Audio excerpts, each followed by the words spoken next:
தமிழக அரசின் போக்குவரத்து துறையில் வேலை வாங்கி தருவதாக பொதுமக்களிடம் பணம் வாங்கி கொண்டு மோசடி செய்ததாக அமலாக்கத்துறையால் கைது செய்யப்பட்டு வெகு நீண்ட இடைவெளிக்கு பின் கடந்த 2024ஆம் ஆண்டு இறுதியில் ஜாமீனில் வெளியே வந்தவர் தற்போதைய மின்துறை அமைச்சர் செந்தில் பாலாஜி.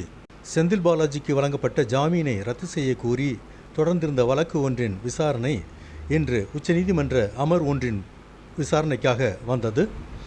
இவ்விசாரணையின் போது செந்தில் பாலாஜிக்கு ஜாமீன் உத்தரவு பிறப்பிக்கும் போது அவர் மந்திரியாக இல்லை, ஆனால் தற்போது அவர் அமைச்சர் பதவி வகிக்கிறார். அமைச்சர் பதவியை வைத்துக்கொண்டு சாட்சிகளை கலைக்க மாட்டார் என்பதற்கு என்ன உத்தரவாதம் என்று கடுமையாக சாடினர்.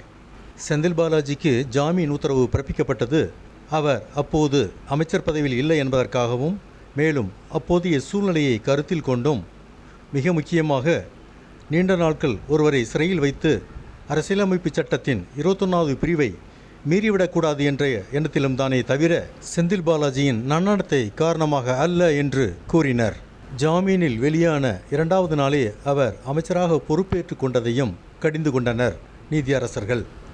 அவருக்கு ஜாமீன் வழங்கியது நீதிமன்றம் செய்த பெரிய தவறு என்றும் அதனை இந்நீதிமன்றம் ஒத்துக்கொள்கிறது என்றும் நீதிபதிகள் குறிப்பிட்டனர். செந்தில் பாலாஜி சார்பாக வாதாடிய முகுல் ரோஹத்தகி மற்றும் கபில் சிபல் ஆகியோரின் வாதங்களை நீதிபதிகள் நிராகரித்தனர்.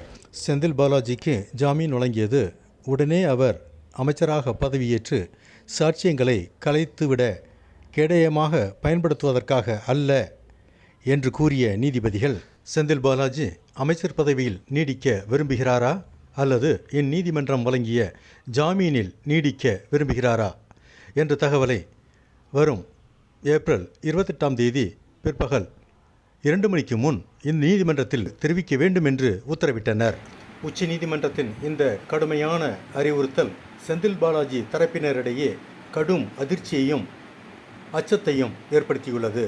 எனவே வரும் 28ஆம் தேதி பிற்பகல் 2 மணிக்கு முன் செந்தில் பாலாஜி ராஜினாமா செய்வாரா